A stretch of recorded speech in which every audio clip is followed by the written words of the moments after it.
narito na naman tayo para sa isang napaka-sweet at nakakakilig na love story nila Kalingap Edu at Ate Viancy. Tulad mo ay aking makilala. Para sa pagpapatuloy ng ating love story ay pumunta ang Kalingap team kasama na si Kalingap Edu sa bahay nila Ate Viancy noong araw na yon dahil dadalawin nila si Ate Viancy para ibigay ang mga binapabigay sa kanya ng mga sponsors. Napakarami na naman kasing nagpadala kay Ate Viancy ng mga financial assistance at mga bagay na magagamit niya sa kanyang birthday. Nung pagpunta nga doon nila Kalingap Edu, grabe ang kanilang baha na dinaanan dahil marapit pala ito sa bahay nila Ate Viancy at ito ay nagkaroon talaga noon nung umulan dahil nga malapit sila sa dagat. Kaya naman nag-usap muna sila ng mga bagay-bagay dahil na-miss din naman nila ang isa't isa at ito ang kanilang pag-uusap. Mamaya na, paano muna, papagutom muna Tara ako. po muna tayo. Sige, sige. Ay, kumain kami kasi kay Kuya Bob. Kaya medyo busog-busugin pa ako. Di ko naman alam eh. Huwag kang mag-alala. Ubus yan ang mga kasama ko ng keyboards yan. Teka lang. Ano na nga dito? Bakit parang mas gumaganda kaya yata ngayon? Ang sikreto mo Ang sikreto mo. Kaliptint lang po ay. Salamat po sa pambobola. Bola lang ba yun? Parang grabe ka naman. Kayo nga din po. Diyan ako di maniniwala. Pero mas bumabata po yung itsura niyo. Bumabata ako dahil siyempre bata ka eh. Kailangan ko maging pro. Kamay na kita mahal. Na-miss nga talaga nila ang isa't isa dahil talagang nagbulahan na nga sila nung pagkita pa lamang nila. Pero totoo din naman yon dahil napakaganda nga naman talaga ni Ate Viancy. Palagi na lamang siyang blooming kahit anong araw at kahit wala man siyang suot na makeup o meron. At sabi naman ni Ate Viancy na glowing din daw si Kuya Edu noong araw na yon. Siyempre, paano ba naman nakita niya na naman ang kanyang babaeng minamahal. Kaya sino ba naman talaga ang hindi mag-glow kapag ganon?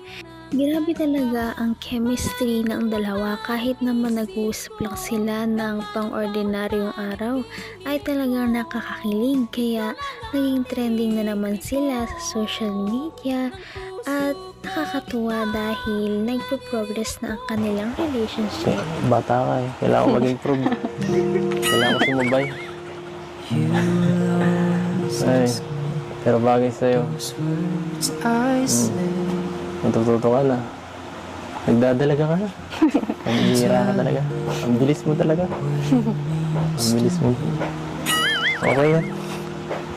So, excited ka na ba sa birthday mo?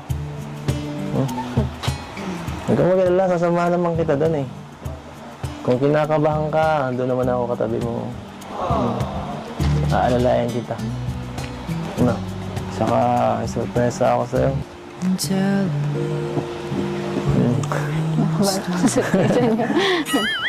Ano po yun? Secret muna. Secret. Abangan mo lang sa birthday mo. Baka di mo kayanin yun. Baka First time nga lang ni Ate Viancy na magkakaroon ng isang party sa kanyang birthday kaya medyo kinakabahan daw talaga siya kung ano ang mga mangyayari sa kanyang karawan.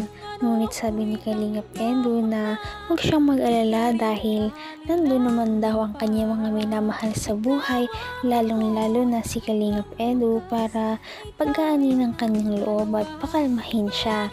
At dahil birthday niya naman yon, siya naman ang bida sa araw na yon, kaya't walang problema kung ano man ang kanyang mga gagawin. Nakakatuwa dahil dati na labandera lamang si Ate Fiancy, ngayon ay makakaranas na siya ng isang birthday party na sobrang engrande. Kahit hindi pa man din ito ang kanyang debut o 18th birthday, sobrang bumaha na talaga ng mga sponsors at mga pahanda sa kanyang birthday. Baka sobrang tuwa mo. Mapa-oo ka. Joke lang.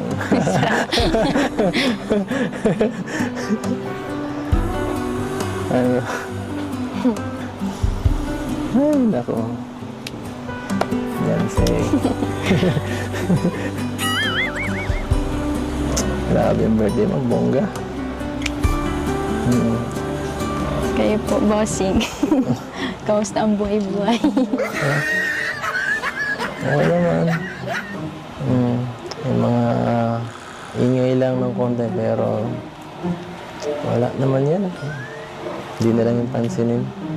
Tungkol po saan? Ay, nako, Gonse. Kunwari ka pa dyan. Parang hindi mo alam. Alam ko, basta...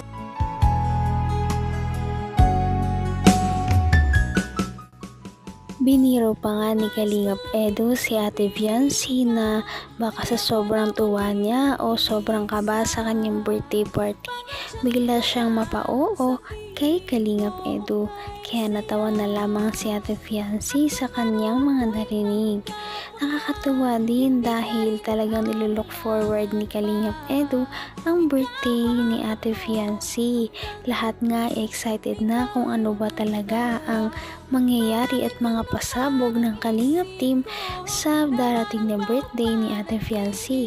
Talagang ito ay ginastusan at pinaghandaan ng buong Kalingap team, pati na rin ang kanyang mga sponsors, kaya sobrang engrande talaga nito at marami ang mga dadalo sa birthday ni Ate Fiancy. Kasama na dito ang mga iba't ibang kilalang mga vlogger. Ano? Totoo ba yun? Totoo ba yung mga narinig rin sa mga fans dyan? Ay, nako. Hindi ko makasalita. Kaya pa na po ulit. Change topic po. Bakit? Iniisip mo ba yun? Na-stress ka ba sa mga nakikita mo? Nababasa sa'yo? Hindi po. Galit ka ba sa akin? Galit na galit? Hindi po. Ano pala? May tiwala naman po ako sa inyo.